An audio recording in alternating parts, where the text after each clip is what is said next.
घोट तोखे मुबारक अलाह त शादी जूं हुजन वो वेढ़ा तुझा वसन गुलाम सरवर शाह चवे वधिक दोस्तन फरमाइश कयूं जाए नालान आमंद आबाद खां दोस्तन फरमाइश कई आहे हाजी नूर नबी समेजो मीर हसन समेजो उडाणी खां खुदादाद दोस्त ऐं सनावला ॾोट ऐं उनजा दोस्त अदा साईं ॾिसी सरवर शाह जो ही कलाम आहे ख़ुशी जो गीत कहिड़ो त चवे जांखे चई ॿुधायो ऐं घोट अदा 100 दफ़ा तोखे मुबारक शादीअ जी घोट अदा 100 दफ़ा तोखे मुबारक शादीअ जी तोखे मुबारक शादीअ जी हीरन जहिड़ी लाॾी जी घोट अदा 100 दफ़ा तोखे मुबारक शादीअ जी घोट अदा 100 दफ़ा तोखे मुबारक शादीअ जी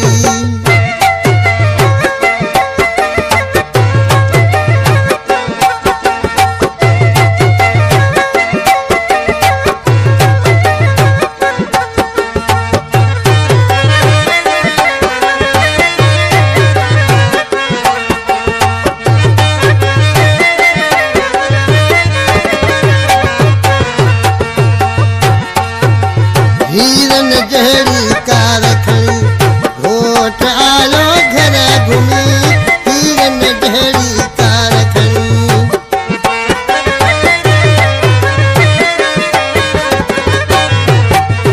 हीरन जहिड़ी कार खणी खैर सां आयो घोट घुमी घोट अदा 100 दफ़ा तोखे मुबारक शादीअ जी घोट अदा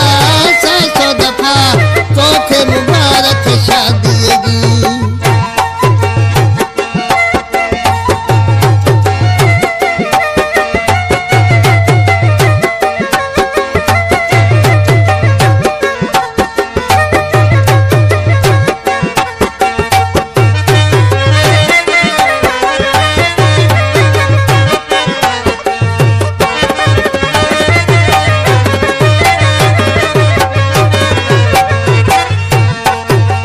भावर हथन में हार खणी दोस्त आया गॾु जंग खणी भावर हथन में हार खणी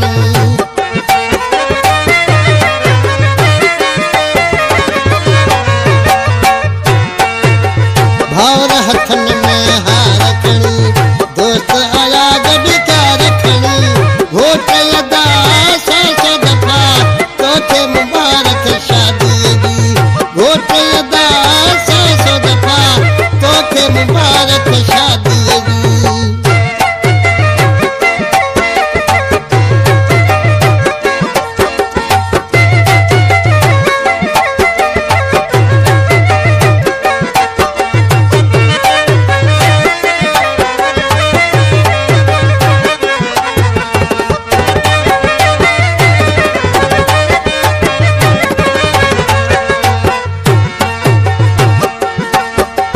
कुंवार मिली थई जोड़ अथई मोरन खां वध मोर अथई कुंवार मिली थई मोतन जहिड़ी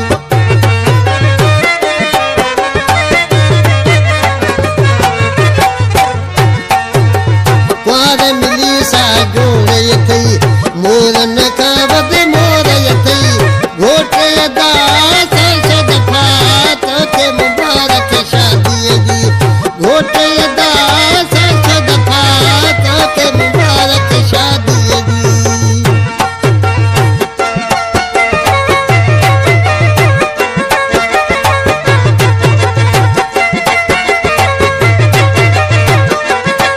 वाली मोआ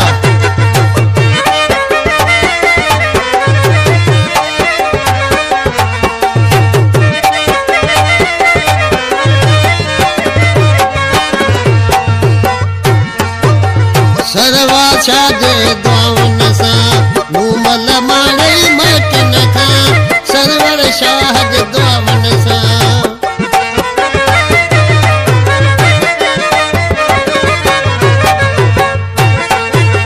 सरवर शाह जे दुआउन सां